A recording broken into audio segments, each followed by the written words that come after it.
আসসালামু আলাইকুম, সবাইকে পৃষ্ঠা ৭৫ পেজে স্বাগতম। আজকের আমাদের বিষয় হচ্ছে প্রকৃতি ও প্রত্যয়। প্রকৃতি ও প্রত্যয় জানতে হলে প্রত্যয় ও অনুসর্গ জানতে হবে।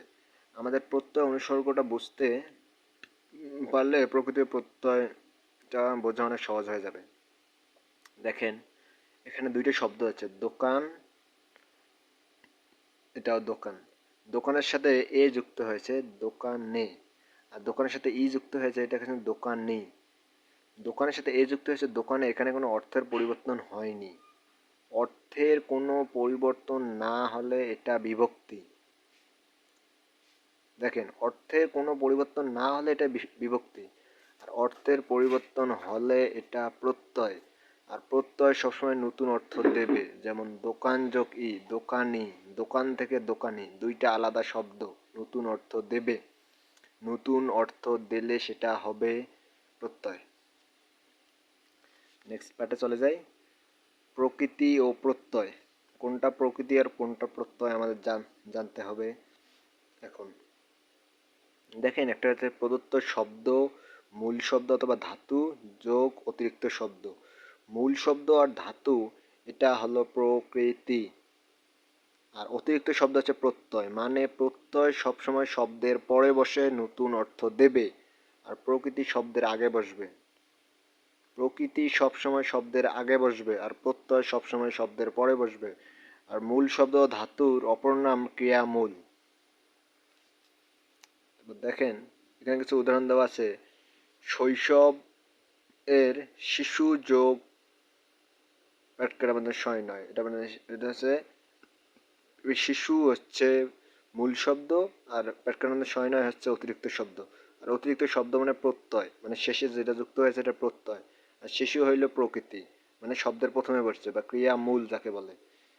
অনুরূপভাবে কর্তব্য কৃত যোগ তব্য, তব্যটা হচ্ছে প্রত্যয় আর ক্রি হচ্ছে প্রকৃতি।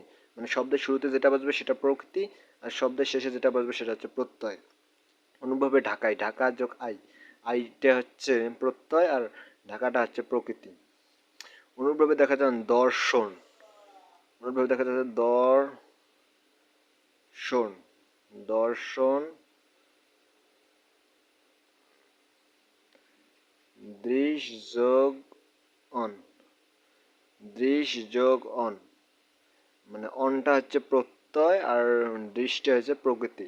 মানে অন শব্দের শেষে বসছে, ওই জন্য এটা হচ্ছে প্রত্যয়, আর দৃষ্টি শব্দের শুরুতে বসছে, তাই এটা প্রকৃতি। এখন আমরা পরের পৃষ্ঠায় চলে যাই। প্রকৃতিটা কি আর প্রত্যয়টা কি, এটা আমরা এখন জানবো। প্রকৃতি দুই প্রকার, একটা হচ্ছে ক্রিয়া প্রকৃতি, একটা হচ্ছে নাম প্রকৃতি। ক্রিয়া প্রকৃতির অপর নাম হচ্ছে ধাতু। আবার বলি, ক্রিয়া প্রকৃতির অপর নাম হচ্ছে ধাতু, আর নাম প্রকৃতির অপর নাম হচ্ছে প্রাতিপাদিক। নাম প্রকৃতির অপর নাম প্রাতিপাদিক, আর ক্রিয়া প্রকৃতির অপর নাম হচ্ছে ধাতু। সরি, প্রাতিপাদিক না, প্রাতিপদিক। আর প্রত্যয় দুই প্রকার, একটা হচ্ছে কৃৎ প্রত্যয় আর একটা হচ্ছে তদ্দীয় প্রত্যয়। একটা কৃৎ প্রত্যয়, একটা তদ্দীয় প্রত্যয়। দেখেন, এখানে ক্রিয়া প্রকৃতি যোগ কৃৎ প্রত্যয় যুক্ত হয়ে হয় কৃদিন্ত প্রত্যয়। নাম প্রকৃতি যোগ তদ্দীয় প্রত্যয় যোগে হয় তদ্ধিতান্ত প্রত্যয়। আগে বলি, ক্রিয়া প্রকৃতির সাথে যখন কোনো প্রত্যয় যুক্ত হয়, ক্রিয়া প্রকৃতির সাথে যখন কোনো প্রত্যয় যুক্ত হয়, ক্রিয়া প্রকৃতির সাথে যখন কোনো প্রত্যয় যুক্ত হয় সেটা কৃৎ প্রত্যয়। ক্রিয়া প্রকৃতির সাথে যখন কোনো প্রত্যয় যুক্ত হয় সেটা কৃৎ প্রত্যয়। আর যোগে যে অর্থটা মানে শব্দটা গঠিত হয় সেটা হচ্ছে কৃদিন্ত পদ। মানে ক্রিয়া প্রকৃতির সাথে যখন কোনো প্রত্যয় যুক্ত হয়ে অর্থ যে শব্দ তৈরি করে সেটা হচ্ছে কৃদন্ত পদ। আর নাম প্রকৃতির সাথে যখন কোনো তদ্দীয় প্রত্যয় যুক্ত হয় সেটা হবে তদ্দীয় প্রত্যয়। আর যে শব্দ গঠন হবে সেটা হচ্ছে তদ্ধিতান্ত পদ। যে শব্দ গঠন হবে সেটা হচ্ছে তদ্ধিতান্ত পদ। এটা হচ্ছে,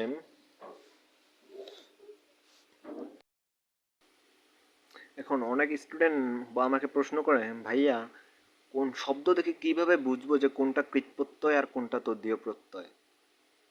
অনেক স্টুডেন্ট আবার জিজ্ঞেস করে ভাই ধাতু চিহ্ন বসে কোথায়, মানে রুট চিহ্নটা বসে কোথায়। আবারও আরেকটা প্রশ্ন আছে যে হসন্ত চিহ্ন বসে কোথায়।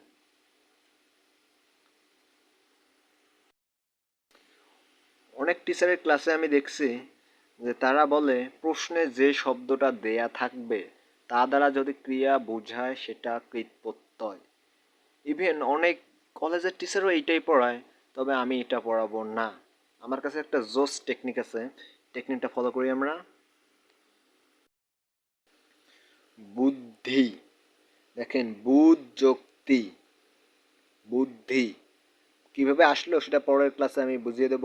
আগে দেখেন বুদ্ধি বুধ যুক্তি, দর্শন দৃশ যোগ অন, বর্ধমান বৃদ যোগ সানস, এটা হলো বর্ধমান। তার মানে বুদ্ধি, বুদ্ধির মূল শব্দ কোনটা? বুধ। মানে সচরাচর আমরা বুধ কি শব্দটা ব্যবহার করে থাকি? অবশ্যই না, সচরাচর আমরা ব্যবহার করে থাকি না। সচরাচর ব্যবহার করে না থাকলেই সেটা কৃৎপ্রত্যয়। যেমন দর্শন দৃশ যোগ অন, দৃশ শব্দটা আমরা সচরাচর ব্যবহার করে থাকি না, মানে আমাদের এটা মুখে আসে না। দৃশ, আমরা দৃশ কখনোই সচরাচর ব্যবহার করে থাকি না। বর্ধমান বৃদ, আমরা কখনোই বৃদ সচরাচর ব্যবহার করে থাকি না। সচরাচর যদি ব্যবহার করে না থাকি, মানে মূল শব্দটা যদি সচরাচর ব্যবহার করে না থাকি, তবে সেটা কৃৎপ্রত্যয়।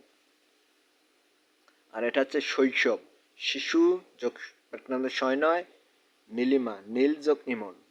যেমন শৈশবের শিশু মূল শব্দ, শৈশবের শিশু মূল শব্দটা কিন্তু আমরা সচরাচর ব্যবহার করে থাকি। শিশু শব্দটা আমাদের সবসময় মুখে আসে, এই জন্য আমরা সচরাচর এটা ব্যবহার করে থাকি। নীলিমার নীল, মূল শব্দ নীল, এখানে নীল আমরা সচরাচর ব্যবহার করে থাকি। সচরাচর ব্যবহার করে থাকি বলেই এটা তদ্বীয় শব্দ। আমরা আরও উদাহরণ দেখতে পারি যে কর্তব্য ক্রি যোগতব্য, উক্তি বীজ যোক্তি। কর্তব্য ক্রি, মূল শব্দ ক্রি, উক্তির মূল শব্দ বচ, তক্তি উক্তি। মানে ক্রিটা কি আমাদের সবসময় সচরাচর আসে? অবশ্যই না, তার মানে এটা কৃৎপ্রত্যয়। উক্তির বচ, এটা কি সবসময় আমাদের সচরাচর ব্যবহার করে থাকি? অবশ্যই না, তার মানে এটা কৃৎপ্রত্যয়। তারপর আমার স্টুডেন্টের 2 নম্বর প্রশ্ন ছিল ধাতু চিহ্ন মানে রুটটা কোথায় বসে বা কখন বসে। আমি তাদেরকে বলতে চাই প্রকৃতির সামনে রুট বসে, প্রকৃতির সামনে রুট বসে। যেমন এখানে সবসময় কৃৎপ্রত্যয়ের প্রকৃতি থাকবে, কৃৎপ্রত্যয়ের বচ, বচ একটা প্রকৃতি, তার প্রকৃতির সামনে রুট বসেছে। ক্রি একটা প্রকৃতি, প্রকৃতির সামনে রুট বসেছে। আর দেখো এখানে শৈশব শিশু মূল শব্দ, তার মানে মূল শব্দ কখনোই প্রকৃতি হতে পারে না, তার মানে শৈশবের আগে রুট বসেনি। বোঝা গেছে? নীলিমা, নীল কখনোই মূল শব্দ, তার মানে মূল শব্দ কখনোই প্রকৃতি হতে পারে না, তাই তার আগে রুট বসেনি, মানে প্রকৃতির সামনেই রুট বসবে। আর আমার স্টুডেন্টের 3 নম্বর প্রশ্নটা ছিল হসন্ত চিহ্ন কখন বসে। হসন্ত চিহ্নটা বসে কখন? আচ্ছা 3 নম্বর, ধাতুর ক্ষেত্রে হসন্ত বসে, ধাতুর ক্ষেত্রে অবশ্যই হসন্ত বসে, তবে শেষে স্বর যুক্ত থাকতে হবে, স্বর যুক্ত থাকলেই হসন্ত হবে। স্বর বস শেষে স, মানে স্বর যুক্ত আসে, এই জন্যে হসন্ত যুক্ত হয়েছে। বুধ ধ শেষে স্বর যুক্ত আছে, এই জন্য হসন্ত হয়েছে। শিশু শিশু তালিবে সসল সু, স্বর যুক্ত নাই, হসন্ত হয়নি।